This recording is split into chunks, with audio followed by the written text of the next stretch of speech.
Alors, on remercie Béatrice et Loïc de nous avoir placés tout de suite après le Père Bernard. Ça met le ton pour démarrer. Mais en même temps, on a glissé une petite phrase de Saint Bernard dans le topo, donc je pense que ça va un petit peu atténuer les choses. Et puis, ce qui nous a complètement rassurés, c'est de nous demander d'intervenir à 15h, l'heure de la miséricorde. Alors, nous sommes très touchés et on vous remercie pour ce petit clin d'œil. Donc, nous allons vous parler donc de la miséricorde en famille, entre époux et avec les enfants. Donc à 15h, donc c'est l'heure de la miséricorde.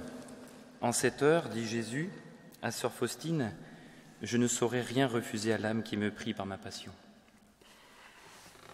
Je te rappelle, ma fille, que chaque fois que tu entendras l'horloge sonner 3 heures, immerge-toi tout entière en ma miséricorde, en l'adorant et en la glorifiant.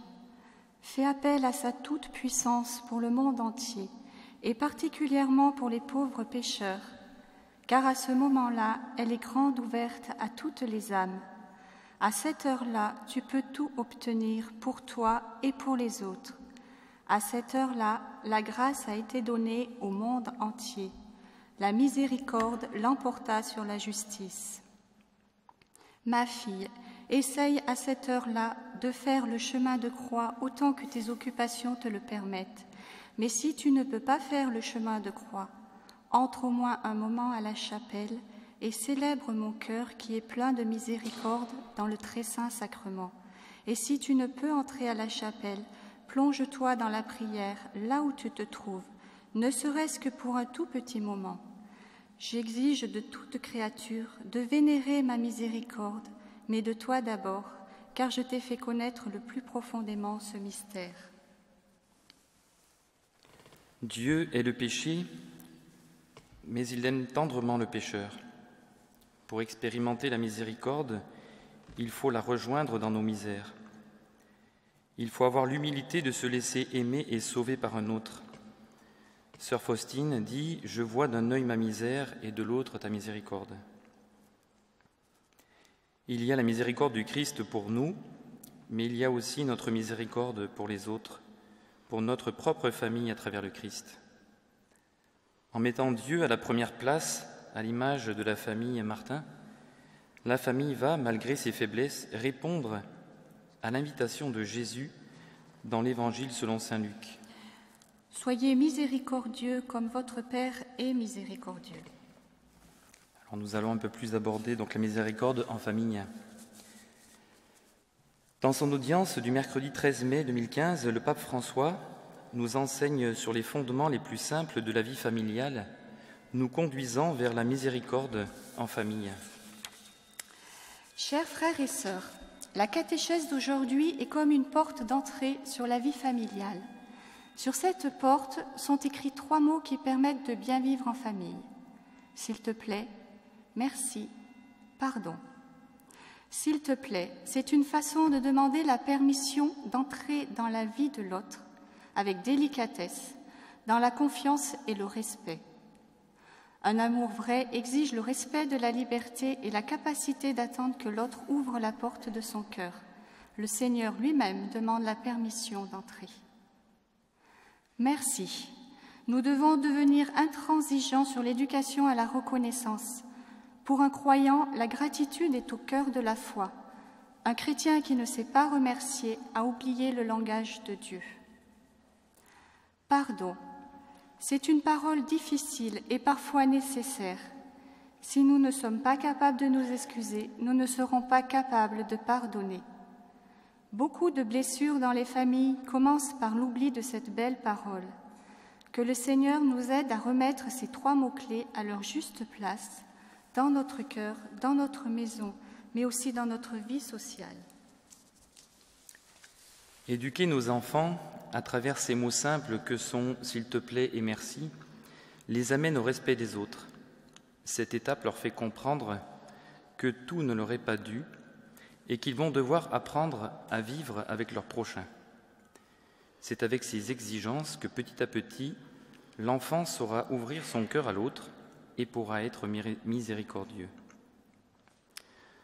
Le pardon qui est la clé de voûte conduisant vers la miséricorde entre chaque membre de la famille semble parfois bien difficile à exprimer.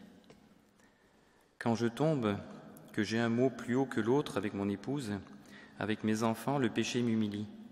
Est-ce que je ressasse? Est-ce que je cultive la tristesse sur mon péché? Ou est-ce que je tombe dans les bras de la miséricorde? À ce moment-là, il y a une grâce extraordinaire qui se produit, très douce, une sorte de renaissance qui est joie et douleur en même temps. Pour Christine Ponsard, qui a longuement étudié le sujet du pardon, plus on s'aime et plus on est vulnérable à l'offense. Donc plus on s'aime et plus on a de pardon à échanger. Elle nous propose des clés pour mieux se pardonner en famille. Se pardonner d'abord à soi-même. Ce n'est ni le plus évident ni le plus facile. Or, s'aimer soi-même est un commandement, et il n'y a pas d'amour sans pardon. Trop souvent, nous ruminons regrets et remords. Nous nous en voulons de n'avoir pas été à la hauteur, d'avoir manqué à notre parole ou d'avoir commis une erreur, voire une faute lourde de conséquences. Si notre passé nous empêche de vivre en paix, d'être pleinement nous-mêmes, c'est le signe que nous avons à pardonner à nous, aux autres. Ne pas confondre pardon et oubli. La démarche de pardon ne consiste pas à nier la blessure, à la garder enfouie le plus possible, bien au contraire. Le chemin du pardon est d'abord un chemin de vérité, donc de mise à jour. Pour pardonner, il faut commencer par prendre conscience qu'on a été offensé, voir et nommer l'offense, qu'on en soit l'auteur ou la victime. Dans le directoire des foyers amis au numéro 19. Il est normal que les époux s'exercent à s'accuser et à demander pardon l'un à l'autre dans l'intimité.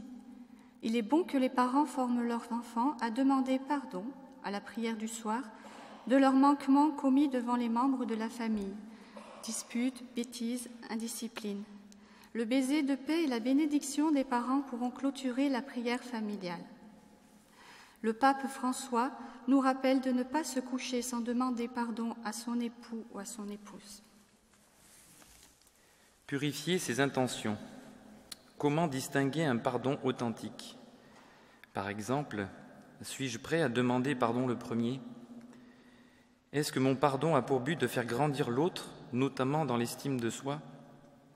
Suis-je d'accord pour lui pardonner avant même qu'il ne m'ait demandé pardon? Pardonner en parole ou en acte. L'amour, c'est trouver les formes qui permettent de s'exprimer tout en respectant la pudeur et la sensibilité de l'autre. Un sourire, un geste d'affection, une parole gentille peuvent être des signes très clairs du pardon échangé, même s'ils ne remplacent pas toujours la parole. Dans notre famille, les plus petits sauront plus facilement dire pardon de façon spontanée, alors qu'en grandissant, surtout chez les adolescents, le pardon se fera sous forme de réparation à travers un service ou un geste d'affection. Pardonner prend du temps. Cette démarche peut demander beaucoup de temps à l'éducateur de savoir accompagner l'enfant sans se précipiter ni se décourager. Dans notre famille, nous rencontrons des difficultés avec certains de nos enfants qui ont du mal à demander pardon. Il est difficile de leur faire comprendre l'importance de cet acte, mais c'est avec l'aide de Dieu que nous persévérons. Et enfin, supplier l'Esprit Saint. Le pardon aide la mémoire à guérir en l'établissant dans la paix. Le souvenir de l'offense subie devient chemin de vie et de bénédiction, lui qui était chemin de mort et de malédiction. Le pardon est vraiment résurrection, passage de la mort à la vie. Ce passage, Jésus ressuscité, nous en rend capables. Lui qui nous a demandé de pardonner 70 fois 7 fois, c'est-à-dire sans fin. N'ayons pas peur de demander à l'Esprit Saint de faire remonter à notre mémoire toutes les offenses que nous avons à pardonner. La confession est le sommet de la miséricorde. Nous montrons à nos enfants l'importance de ce sacrement. Nous veillons à bien les préparer à l'aide de supports adaptés à leur âge. La démarche de se confesser en famille apportent un témoignage d'humilité les uns pour les autres. Cette année, avec le jubilé du Grand Pardon au Puy-en-Velay, nous avons eu la chance de faire en famille cette démarche qui a été source de grâce et de miséricorde. Saint Louis et Zélie Martin puisaient leur force dans la prière et les sacrements pour pouvoir la mettre en pratique. Ils allaient à la messe chaque jour et, selon les usages de leur temps, communiaient 4 à 5 fois par semaine, tout en se confessant régulièrement. La prière avait une place importante, personnelle ou en famille. Elle marqua profondément leur enfant. La catéchèse du pape François sur le pardon en famille nous dit: Dans un monde qui est souvent aride et qui manque d'amour, les familles nous parlent du don et du pardon réciproque et elles nous y entraînent. On ne peut pas vivre sans se pardonner, surtout en famille, car des torts partagés provoquent des blessures réciproques tous les jours. Il est très important de les guérir au plus vite, car si l'on attend trop, tout devient plus difficile. Pour le pardon mutuel, la famille se fortifie et devient de plus en plus solide. Mais pardonner est une grâce, et c'est en recevant le pardon de Dieu que l'on peut à son tour pardonner aux autres. Le pardon vécu en famille, et c'est l'une de ses vocations, rend capable d'aider la société à être moins cruelle et moins mauvaise. Les familles aident aussi l'Église elle-même à rendre témoignage de la force rénovatrice du pardon de Dieu et à progresser sur la voie des béatitudes. Sur une deuxième partie, nous évoquons la miséricorde, vérité et exigence, en lien justement à ce que dit le Père Bernard tout à l'heure, donc ça va très bien. Pour savoir pardonner et être pardonné, il est important de prendre conscience qu'au sein même de la miséricorde, il y a une exigence. Une conception de la miséricorde qui tait la vérité sur le péché, une miséricorde qui tait l'appel à la conversion et au changement de vie, et non seulement une réduction de la divine miséricorde, mais un total détournement de sens. Dans l'éducation des enfants, être miséricordieux, c'est aussi être exigeant pour la construction de l'enfant. Tout enfant a besoin que ses parents exercent fermement leur autorité. Sans ces indispensables garde-fous que sont les exigences parentales, sans les repères que donne la loi, l'enfant ne peut pas se construire. Pour devenir capable de poser des choix et de les assumer dans la durée, il a d'abord besoin que l'on choisisse pour lui, qu'on l'oblige à respecter certaines décisions. Se lever le matin pour aller à l'école, par exemple. Si personne ne l'y contraint, il ne fournira pas de lui-même tous les efforts nécessaires pour développer ses talents, acquérir des compétences, affronter les difficultés, repartir après les échecs, en un mot, grandir. S'il ne bénéficie pas du cadre que donnent les interdits et les obligations, ce sont les angoisses et les caprices qui gouverneront sa vie. Dans le directoire au numéro 90, il faut savoir donner la vérité, même si elle est dure à entendre et difficile à accepter. Lorsque nous devons donner une dure vérité, il faut le faire en exprimant le plus possible l'amour de charité qui nous anime et en nous efforçant de faire entrer dans la vérité par la charité. Alors un petit exemple. Un jour, un de nos enfants s'est proposé pour faire un gâteau sans recette. Au moment de le déguster, verdict, le gâteau est élastique et fait le chewing-gum. Une question s'est posée. Doit-on lui dire que le gâteau est excellent en le félicitant ? Ou doit-on lui dire en vérité que son gâteau n'est pas réussi et qu'une recette doit être appliquée tout en le remerciant de son initiative ? Nous avons opté pour la deuxième solution, même si on savait bien que cela procurerait une vive déception. Cet exemple n'est pas sûr une vérité dure à dire, mais elle contribue à nous habituer à dire les choses en vérité. De même que dans le couple, les époux doivent être également exigeants entre eux pour se dire les erreurs, les manquements, les blessures. Tout cela doit se faire dans un esprit de charité, afin d'aller ensemble vers le chemin de la sainteté. La miséricorde ne peut jamais être déconnectée de la loi morale. Saint Jean-Paul II, dans son exhortation apostolique sur le mariage et la famille, Familiaris Consortio, au numéro 34, nous dit Les couples ne peuvent toutefois considérer la loi comme un simple idéal à atteindre dans le futur, mais ils doivent la garder comme un commandement du Christ Seigneur, leur enjoignant de surmonter sérieusement les obstacles. Au quotidien, toutes ces exigences dans la miséricorde ne sont pas simples à vivre, et il nous semble important de ne pas se décourager et de reconnaître la présence de Dieu dans tous les petits actes de la vie. À longueur de journée, peut se présenter des petites déconvenues. Nous avons deux solutions. Soit on s'emporte, ou soit on offre à Jésus cette contrariété et ainsi transformer ces événements en de l'amour. Sainte Thérèse de l'Enfant Jésus nous en donne un exemple. Ramasser une épingle avec amour, quand les petits riens de la vie sont accueillis et offerts dans l'amour, mystérieusement cela opère de la rédemption par l'unique Rédempteur, pour le monde, pour soi-même, pour sa famille. Ajoutons que cela détend énormément et que cela rend plus joyeuse la vie familiale. Nous avons traité aussi une partie sur la miséricorde en famille par la Vierge Marie. Alors je sais que ce thème va être traité, mais nous avons été assez... Voilà, ça introduira sûrement la partie suivante. Celui qui veut faire une expérience très puissante de la miséricorde doit passer par Marie. Elle est un aqueduc, nous dit saint Bernard. Dans le message de Notre-Dame du Lot, la Sainte Vierge nous donne 3 clés pour vivre la miséricorde en famille. Marie nous montre que ça se joue dans des choses très concrètes. Par exemple, ne pas s'emporter devant un enfant qui est un peu agaçant. Être un peu plus à l'écoute de son conjoint, même si on est débordé par une journée de travail.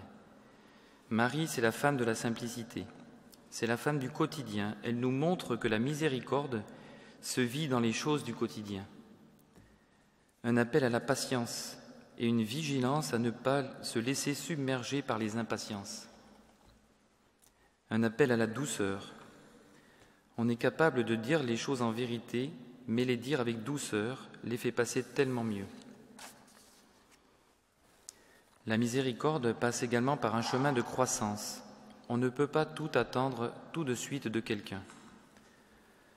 Un conjoint, par exemple, qui ne comprend pas une manière de faire à l'égard d'un enfant ou d'un parent, se dire qu'aujourd'hui, ils ne sont pas capables de comprendre et qu'il faudra un certain temps, plus ou moins long, pour qu'ils puissent s'ouvrir à ce que l'on a voulu leur dire ou qu'ils perçoivent que le choix qu'ils ont posé peut être mauvais. La Vierge Marie apparaît comme le moyen de nous offrir un chemin qui vient du Père. Rappelons que sainte Monique a su attendre, prier et offrir avec patience pour la conversion de son fils. Saint Louis et Zélie avaient une grande confiance en la miséricorde infinie du bon Dieu. Zélie nous en donne la preuve avec les problèmes qu'elle rencontre avec Léonie. Cette dernière était différente des autres enfants et causait bien des fois des difficultés à ses parents. Zélie écrit « Je ne puis plus en venir à bout, elle ne fait que ce qu'elle veut et comme elle veut. Mais toujours elle garde confiance et s'en remet à Dieu.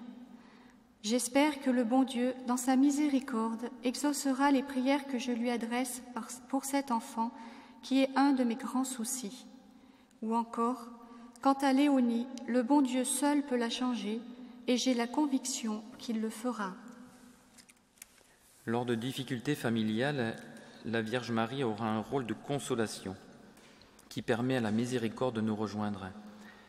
À travers la figure féminine et maternelle de Marie, nous avons le reflet de cette tendresse de Dieu que l'on retrouve dans la Bible avec la reconnaissance qu'il nous prend sous ses ailes et qu'il nous protège et qu'il nous garde. Une partie un petit peu plus concrète, on a voulu terminer sur cette partie-là, sur la pratique des œuvres de miséricorde corporelle et spirituelle en famille. Alors cette œuvre de miséricorde corporelle, d'abord, que je vous rappelle, donner à manger à ceux qui ont faim, donner à boire à ceux qui ont soif, vêtir ceux qui sont nus, accueillir les étrangers, visiter les malades, visiter les prisonniers, ensevelir les morts. En famille, nous essayons de pratiquer quelques-unes de ces œuvres. Nous veillons en famille, par exemple, de trier les vêtements pour les donner à ceux qui en ont besoin. Nous nous efforçons d'être attentifs aux personnes qui ont besoin d'aide. Quand une personne est en panne au bord de la route, par exemple, on s'arrête pour voir si on peut l'aider. Nous essayons, par cet exemple, de montrer aux enfants l'attention que l'on doit porter aux autres. Soyez généreux et le Seigneur sera généreux avec vous. Soyez attentifs aux plus petits et le Seigneur sera attentif à vous. Soyez miséricordieux et le Seigneur vous comblera de sa miséricorde. Dans la famille Martin, on cherche toujours, dans la mesure du possible, à aider les plus indigents. Zélie répétait volontiers « Il faut faire l'aumône pour aller au ciel ». Céline le confirme. Si au foyer régnait l'économie, c'est la prodigalité quand il s'agissait de secourir les pauvres. On allait au-devant d'eux, on les cherchait, on les pressait d'entrer chez nous, où ils étaient comblés, ravitaillés, vêtus, exhortés au bien. Éduquer nos enfants à être généreux, attentifs et miséricordieux crée en eux un esprit de charité. Par exemple, dans notre famille, les grands aident les plus petits dans leurs devoirs. Quand les enfants se disent « Ah, papa a trop de travail, je vais ranger son atelier ou bêcher le jardin ». Ou alors « Maman a trop de travail, je vais laver les vitres de la maison ». Un jour, nous avions donné une somme d'argent à l'un de nos enfants pour son déjeuner. À son retour le soir, au moment de rendre la monnaie, il nous a dit qu'il avait donné le reste à un pauvre qu'il avait croisé sur son chemin. Une autre fois, un de nos enfants a choisi de donner à une œuvre de charité l'argent qu'on lui avait donné pour son anniversaire. Pendant le carême, nous invitons les enfants à être généreux en offrant un don à une œuvre. Chacun pioche dans sa tirelire. Nous leur proposons aussi de faire des efforts de service. Par ailleurs, pour chaque semaine de carême, nous leur faisons tirer au sort une vertu qu'ils essayent d'appliquer. Nous essayons d'éduquer nos enfants à l'attention aux plus petits. Nous nous apercevons à travers ces petits exemples qu'en grandissant, ces initiatives sont prises par eux-mêmes sans que nous les y invitions. Même les plus petits qui nous demandent une pièce pour la donner à un pauvre qu'ils aperçoivent. L'enfant construit son esprit à la miséricorde.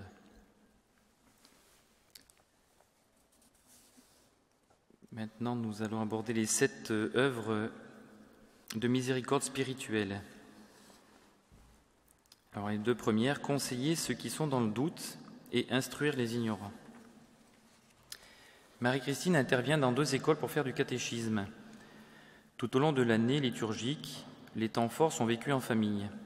Nous mettons à disposition des enfants des outils, des livres, des CD ou des coloriages, pour leur permettre d'approfondir leur foi. Nous leur proposons aussi de participer à des pèlerinages, des camps, des week-ends. Domini, bien sûr. 3e œuvre de miséricorde spirituelle, exhorter les pécheurs. Quand un de nos enfants ou notre conjoint commet une erreur, nous essayons de lui expliquer avec douceur ce qui doit être corrigé. Les cordées Domini sont précieuses pour nous aider à guider nos actions. C'est Jésus lui-même qui parle de la correction fraternelle dans l'évangile de saint Matthieu. « Si ton frère a péché, va le trouver. » Jésus dit « Si ton frère a commis un péché, va lui parler seul à seul et montre-lui sa faute. S'il t'écoute, tu auras gagné ton frère. » Consoler les affligés. Un chrétien doit toujours être joyeux. Nous demandons souvent aux enfants d'être attentifs à ceux qui sont tristes. Nous les invitons à consoler quelqu'un qui s'est fait mal dans une cour de récréation, par exemple, pour les plus petits, ou soutenir les personnes qui sont dans la peine en leur témoignant de notre affection. Sainte Mère Teresa de Calcutta disait « Soyez bons et miséricordieux, que personne ne vienne à vous sans repartir meilleur et plus joyeux. Soyez la vivante expression de la bonté de Dieu. Bonté sur votre visage, bonté dans vos yeux, bonté dans votre sourire, bonté dans votre accueil plein de chaleur. » Pardonnez les offenses. Après chaque dispute entre les enfants, nous les invitons à demander pardon et à recevoir le sacrement de réconciliation. Supporter patiemment les défauts des autres. Nous demandons aux enfants de ne pas juger les autres, de ne pas avoir une parole blessante ou humiliante, en recherchant toujours le bien de l'autre.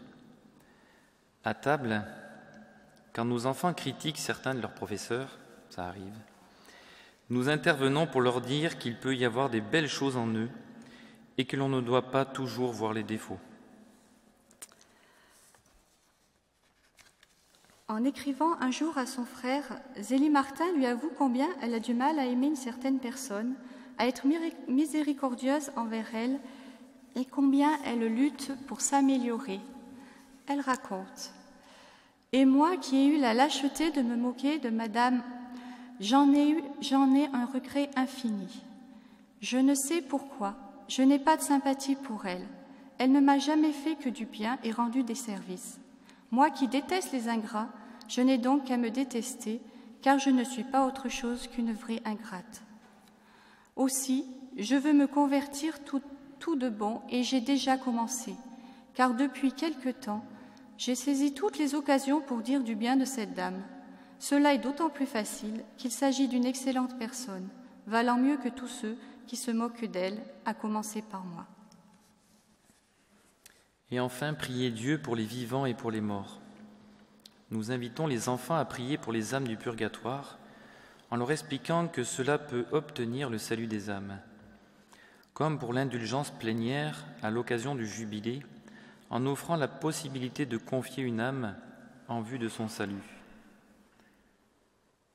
Les œuvres de miséricorde nous aident à faire des pas vers le ciel, puisqu'elles nous font ressembler à Jésus, notre modèle, qui nous apprend ce que doit être notre attitude vis-à-vis des autres.